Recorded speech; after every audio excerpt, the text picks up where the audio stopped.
Hello guys, in this tutorial I'm going to teach you how to get percentage in Excel. I already have a sample Excel sheet opened. Select the percentage field.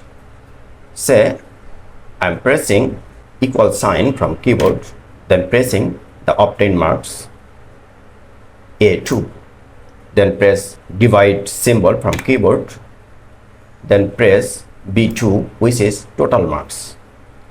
Press enter. Now I got the percentage. Press this percentage icon from number section. The percentage symbol is added. Now I will copy this formula all the rows. Select this field. When the cursor converted to plus sign, just drag down. And you see the percentage for all other rows is appeared. This is how we can get the percentage in Excel. If you find this video helpful, please subscribe my channel, like, share my video. Thank you very much.